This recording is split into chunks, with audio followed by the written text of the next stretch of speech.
It's one thing when the government refuses to protect your property. We're seeing repeated and worsening episodes to that effect in just about every urban center across the country.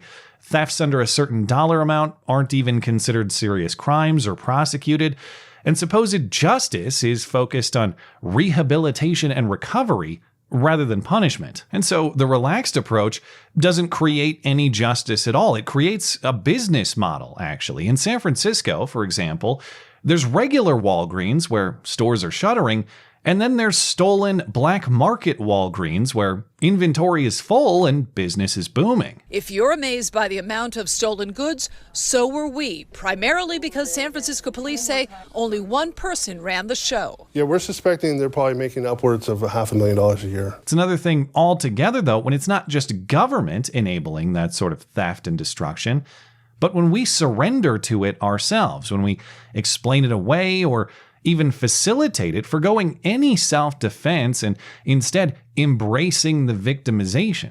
Even more insane still, how about a business punishing its own employees for putting up even the slightest effort to catch these people and put them in jail? Well, that is exactly what has happened in suburban Atlanta. In a story so silly on its face, I thought there had to be more to it, but according to the company, there is not. There is still some lingering dispute about the precise reason that these employees were fired, but the facts are these. Repeat thieves kept hitting a Lululemon store. Two women who worked there followed these thieves out of the store, recording a video of them to get their images and an image of their car. These employees then called police and gave the video to police, and now these employees are fired for that interaction. This is in Peachtree Corners, Georgia, just north of Atlanta. This particular episode in the ongoing theft happened at the end of April. Jennifer Ferguson, the assistant manager, was working with Rachel Rogers, a store associate, and like they commonly do, this group of 4 thieves showed up to collect their loot sometime toward the end of the day, usually just before closing. Rachel recorded this video of the incident, and as you can see, neither woman got physical with these thieves, though I wouldn't consider them unjustified even if they did, but they just told them to leave, and then they followed the thieves out of the store to get good video of them and their car. No. You can march back out. You can march back out. No, you can march. No. Seriously. Get out. Get out. Get out. Video their car. The employees then called the local police department, and using this video evidence, the police tracked down the car and arrested all 4 suspects the next day, as they attempted to steal more from another Lululemon store, actually. The men are now facing various theft charges, and as of Monday, they're all in custody in county jail. And it was undoubtedly the swift action of these women that assisted police and brought these men to justice, stopping their crime spree, preventing additional losses, and ending an ongoing threat to the public. In any sane world, these women would receive at least a thank you gift basket with some complimentary clothes from corporate, maybe even a raise, maybe even a promotion, maybe some well-earned paid vacation time. But of course, we live in no such sane world. And so instead, these women were fired on the spot. That's right, the company terminated them immediately. No opportunity for retraining, no severance package, nothing. Just an unceremonious boot out the door, as though they were caught stealing themselves. It was completely unfair, completely disrespectful, but to their credit, these women are handling it a lot better than Anna Kasparian did. You niggers are why I lost my job. Now, why exactly they were fired remains a matter of dispute, though a dispute about the specifics of this incident, not the incident itself. The women claim they were fired just for calling the police about the theft. The 2 workers say they were fired for calling the police. They have a no tolerance policy. They said because they have a zero tolerance policy. The company says the zero tolerance policy isn't about calling police. Calling police is actually proper protocol per the employee handbook. Lululemon says the women were fired for knowingly violating the policy on not physically engaging with perpetrators. The women, at least in their original story, dispute that characterization. Jennifer's husband, Jason, says in a Zoom call after the incident, The regional manager questioned why they would even call police at all, saying, quote, "It would look bad for Lululemon to be the company calling the police." Whatever the case, Lululemon is saying this isn't a matter of politics or public perception.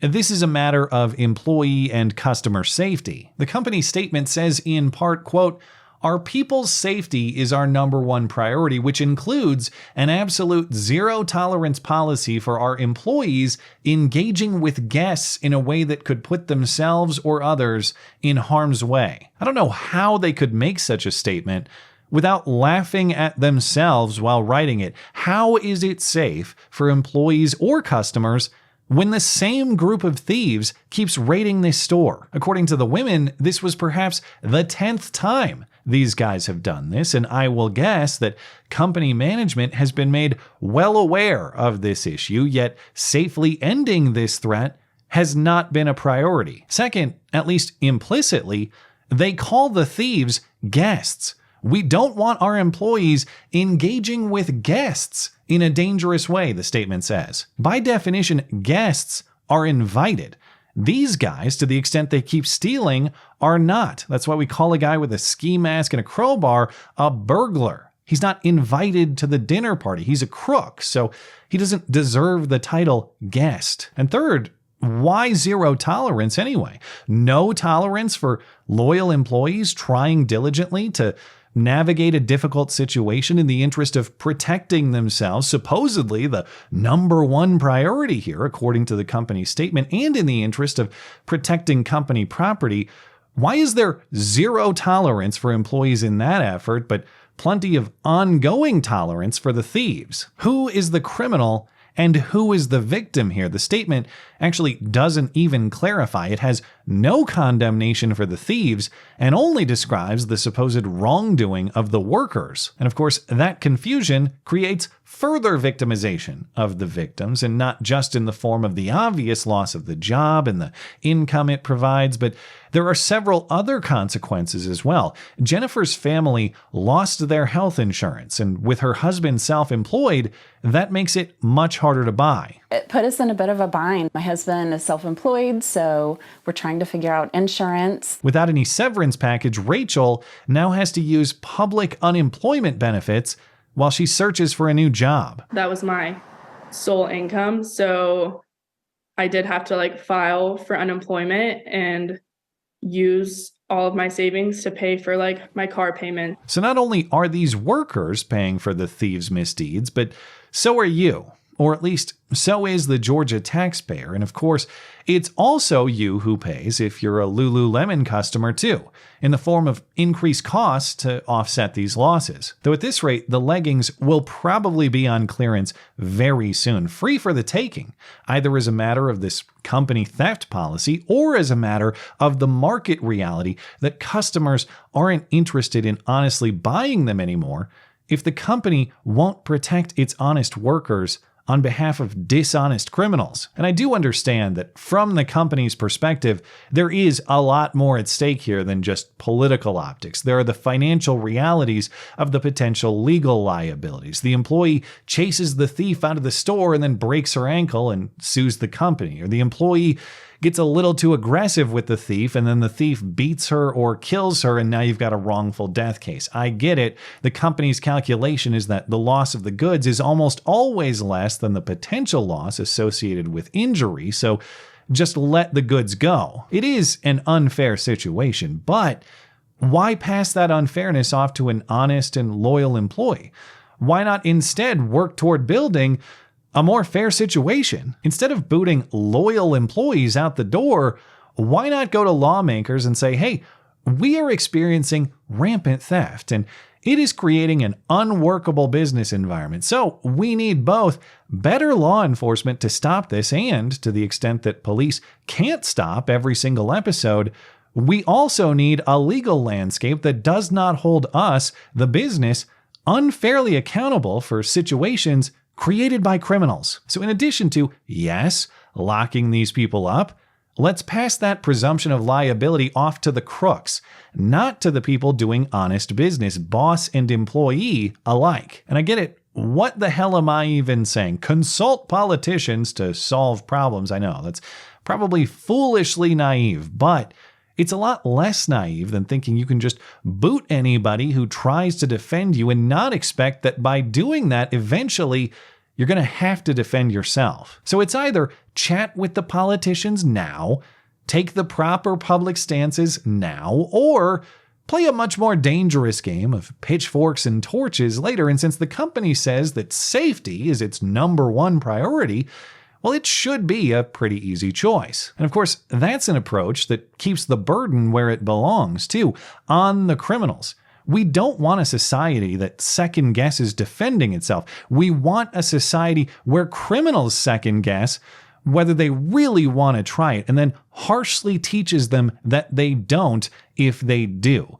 Mistakes in pursuit of that principle deserve all the tolerance, actually. And aggressions in violation of it are where the zero tolerance policy actually belongs. Because after all, notice the criminals do not tolerate you. And they never will. So someone's not getting tolerated in the end. Who's that going to be? It's either you or them, so choose wisely. We don't want to learn this lesson the hard way. The only thing worse than having these leggings stolen off the store shelves will be having them stolen off your dead body instead. At that point, forget the dignity of your property rights. You won't even get the basic dignity of having your corpse's ass look great either. Thanks as always for listening and for supporting this channel. Always appreciate that thoughtful discussion down below, and especially over on Minds. That is at ML Christiansen. You're always welcome to coming out and chat in my live streams. Those are linked down in the description. Looking forward to it. Goodbye.